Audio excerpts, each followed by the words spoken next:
It's real tough for defensemen to watch you as the Vancouver bench watches the overtime proceedings. Now McInnes will be called for icing. 13:07 remaining in this first overtime period. Well, this series opened with a 5-0 Vancouver victory in Calgary. The Flames bounced back to tie it 7-5. Then they took a 3-1 series lead with a 4-2 and 3-2 win here at the Pacific Coliseum before Jeff Courtnall in overtime brought the series back to Vancouver for this 6th game. And 13:07 is the time remaining in the first overtime with the game tied at 2.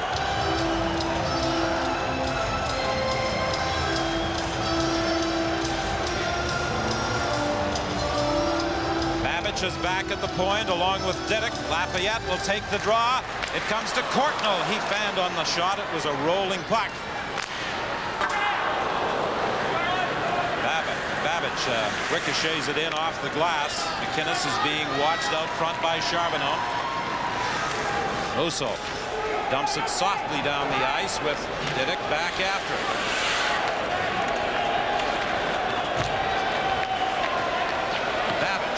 Moves it ahead for Lafayette. He can't go anywhere. Babbage will try again. This time he uses the glass to get it out, and McInnes goes back with Musso. Musso ahead for Roberts. Roberts threw it into the middle. Intercepted by Lafayette. He's knocked down. Here's Nieuwendyk trying to go around Didick. Didick takes him out of the play. Babbage has the puck. Ahead to Courtnall. Courtnall gets to the line. Has a rolling puck, dumps it to the corner, goes to the bench on a change. 12:07 remaining in this first overtime. Lume for Memesso. Yanni got to it before Jelena. The two of them fall down. Ronning shoots it to the corner. Dahl is back after it.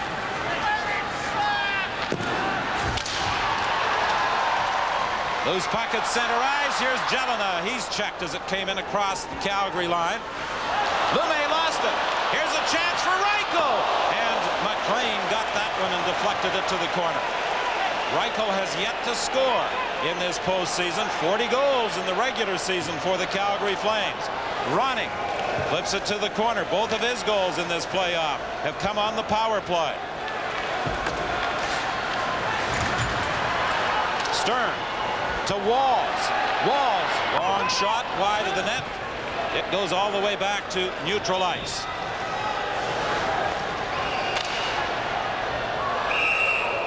And as Brown tries to drive it in, it goes over the glass and out of play with 11:06 remaining in the overtime. Boy, pretty good momentum in this overtime period. Already played 9 minutes, running through what took place in the first 3 periods. Look at the number of face-offs, almost dead even. McInnes' ice time has dropped a little bit. Nieuwendyk's came up from the second to third period. Linden has consistently gotten more ice time. And Bure, over 1, 2, and 3 periods, has seen the trend on his ice time increase as well.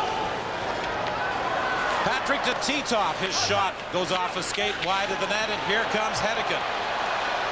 He and Linden pass it back and forth. Linden tries to move into the slot, gets it back to Bure. Bure out front, and oh, he almost slipped it into the far corner. Linden bumps Titov against the boards. Hedican over for Brown. Brown will drive it in, and it will ricochet all the way around. Adams gets it.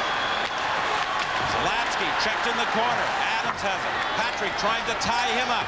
Zalatsky battles with Linden. Patrick comes away with the puck. Gloves it ahead.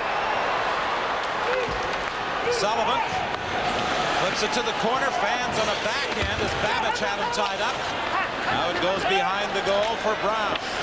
Brown ahead to Adams, and Adams will fire at the length of the ice.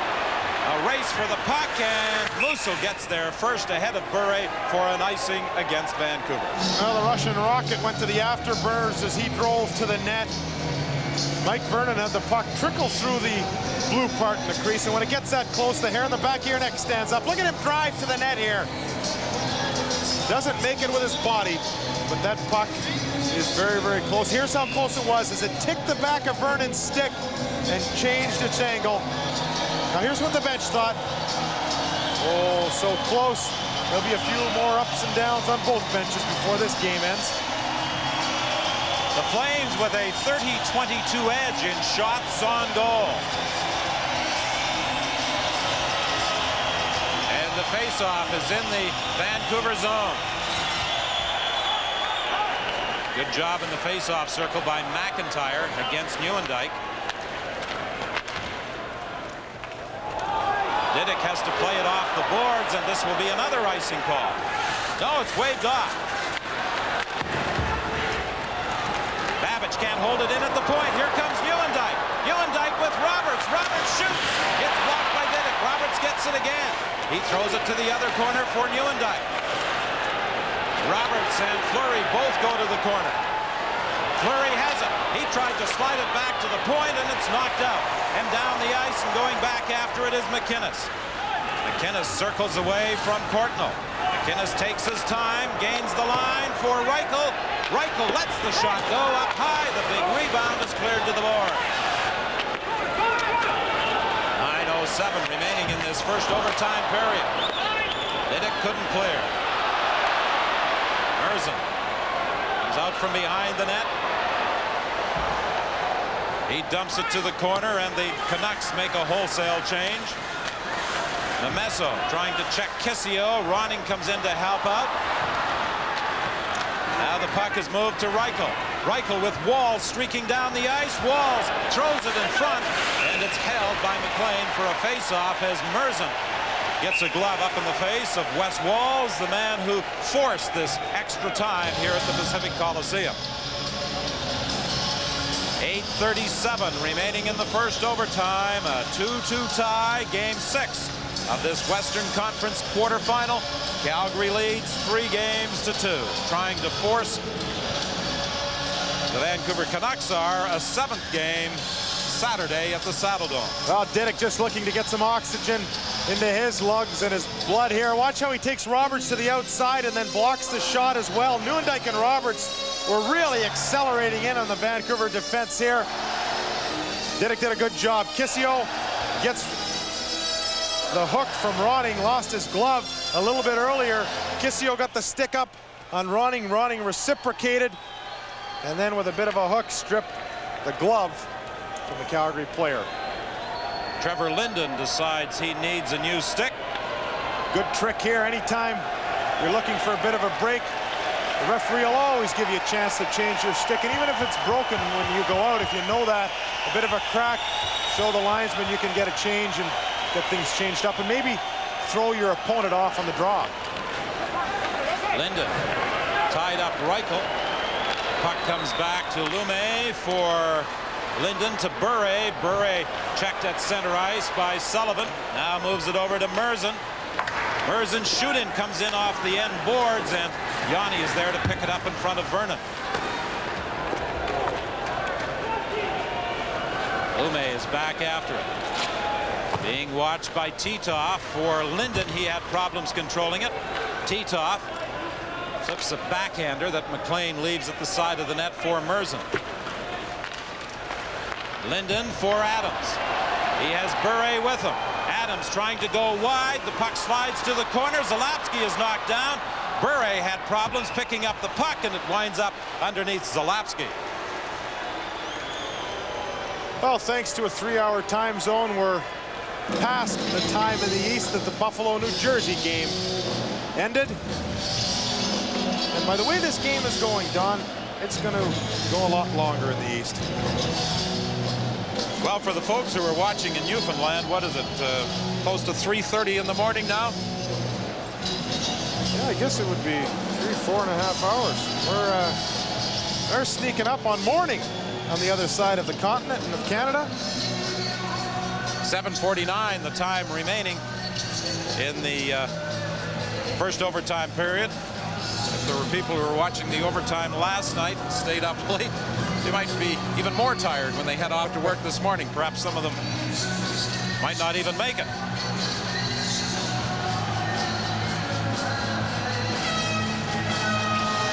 Fleury faces Ronning to the left of Mike Vernon. Nieuwendyk has the puck. Roberts breaks out of the zone with him.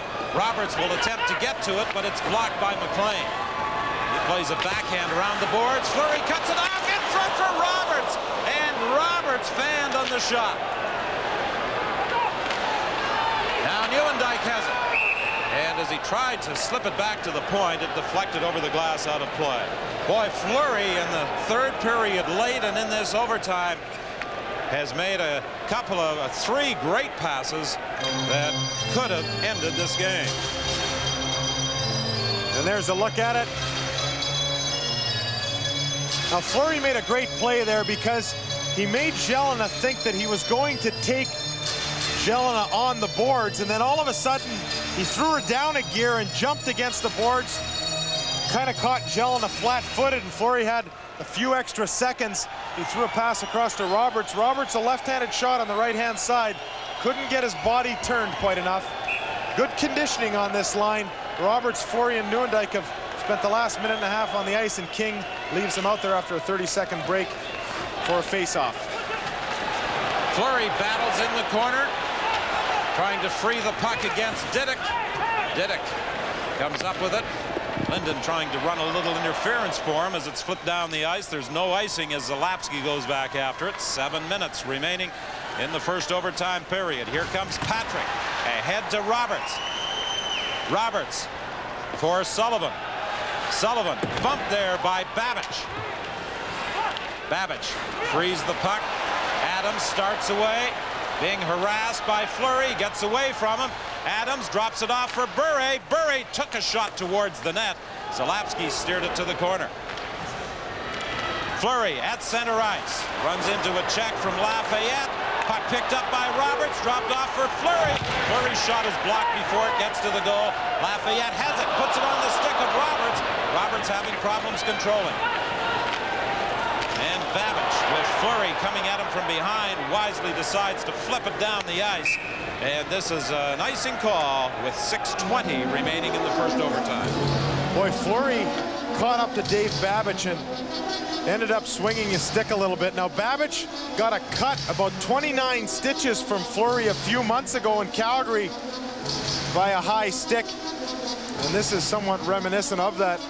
Fleury has been the best player on the ice for the 14 minutes in this overtime. Watch him catch up to Babbage. Gets careless with his stick right here. And only because it's overtime and that stick was below the shoulders did Paul Stewart not call a penalty. Good jump by Fleury as he attacked Lume as well. He's been attacking and skating. That's what you want in overtime. McInnes lets the shot go and a rocket off the glass. Puck is loose. Here's a chance at the side of the net. Wes Walls almost became the overtime hero. Musso for Kissio. Kissio in front. It's deflected to the far boards, picked up by Courtnall. Courtnall for Lafayette. He couldn't go anywhere with it. McIntyre shoots it in. He goes to the bench. And the Canucks make another line change. Walls is checked at the blue line. Back after it goes Hedican. Hedican up on the right side for Charbonneau, trying to get by Yanni. He can't. Ronning has it. Ronning puts on the brakes, looks for someone to pass to. Circling in the corner. Dahl stays with him. Dahl has the puck. Ronning trying to take it away from him, but the defenseman for Calgary moves it ahead to the captain, Nieuwendyk. For Titov. Titov is tied up. The puck along the board. Stern races after it. Stern tried to center for Nieuwendyk. He was tied up by Hedican in front of the net. Titov for Stern, and oh, does he take a pounding back to the net. Then Titov is knocked down, and Courtnall flips it on the wing. Here comes Jelena. Jelena fires it in. Vernon plays it around the boards for Titov. Jelena steps into Titov. Here's McIntyre. McIntyre with Cruz. They tie each other up. Calgary can't clear. Yanni gets it again. And this time they fire at the length of the ice as Diduck crashed into Yanni. 4:35 remaining in the first overtime period. Boy, what a great period. Calgary jumping on Vancouver. Vancouver jumping back to Calgary. Back and forth, and the crowd appreciative of the effort of both teams. Unbelievable hockey, the best hockey that we've seen in this series.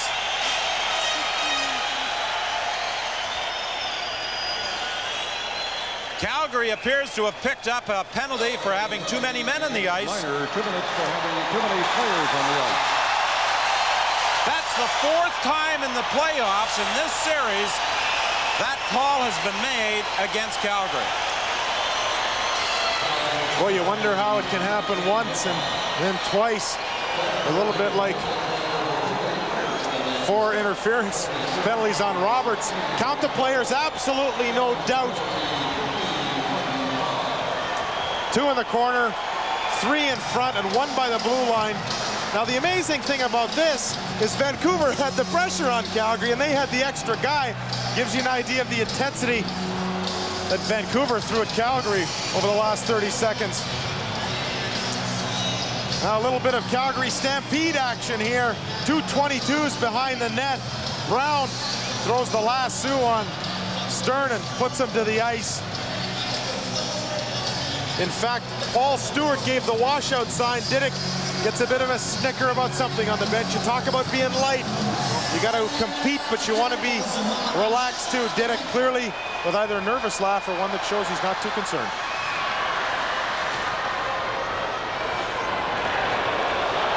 Here's a chance now for Fleury. Shoots off the glass. A clearing attempt hit the linesman, and the Calgary Flames attempted to capitalize. Courtnall leaves it for Bure. Bure goes in deep. Bure across ice for Lume. Lume at the side of the net. It bounced away from Courtnall, and it's flipped the length of the ice. Boy, there is a heck of a play by Zalapsky. He was all the way out to the blue line. The puck went cross ice and back. Here's Courtnall moving in. Courtnall with a save by Vernon.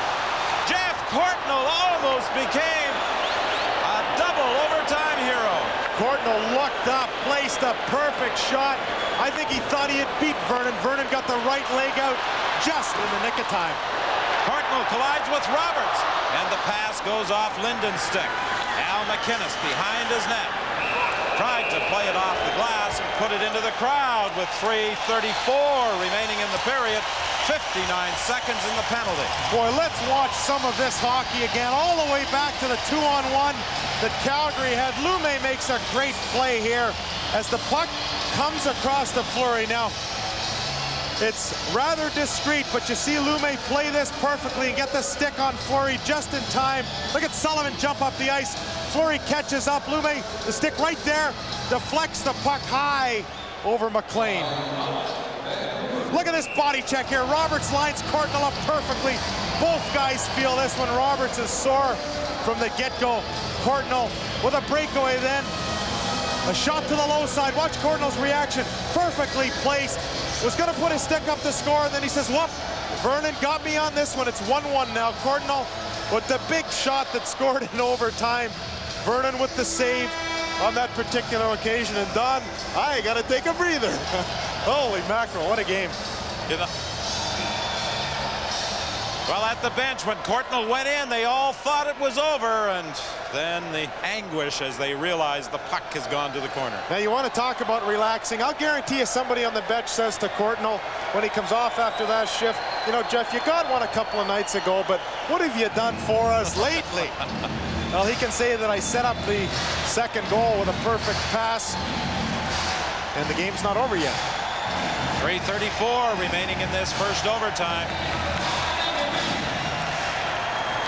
Brown has it at the point. There's the shot. Deflected in front. It goes high behind the net. Murray has it in the corner. He's being watched by Fleury. Fleury getting set. Lets the shot go through traffic. They jam away. They score! Linden!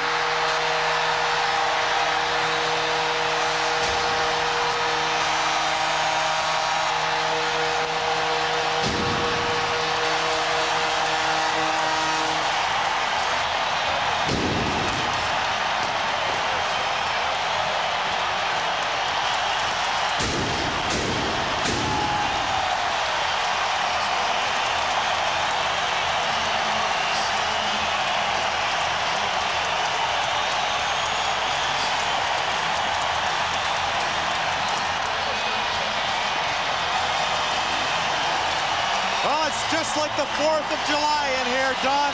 And what a tremendous hockey game, an unbelievable finish, and a guy that has been Vancouver's most consistent and their best player throughout this series, I think, gets this goal. You called it. Look at the scramble in front of the net.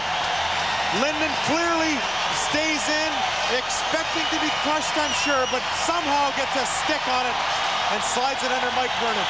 Nothing pretty about this goal. Old-fashioned hard work on a power play. And that puck slides under. Enough of a crack. Boy, what a tremendous hockey game. Guys will be sore after this. When you talk about momentum, this plane ride back home for Calgary tonight will seem awfully long. And for the Vancouver Canucks, they are smiling, and they got some jump now. 2 years ago, the Canucks faced a 3-1 deficit in the playoffs against the Winnipeg Jets and came back to win the series. The big difference is they won the decisive 5th game on home ice. But they now are sending this series to a 7th game Saturday in Calgary. More than ever, GM dealers want to give you maximum value at a minimum price. Free. 8 Eastern, 6 Mountain, 5 Pacific. Good night tonight.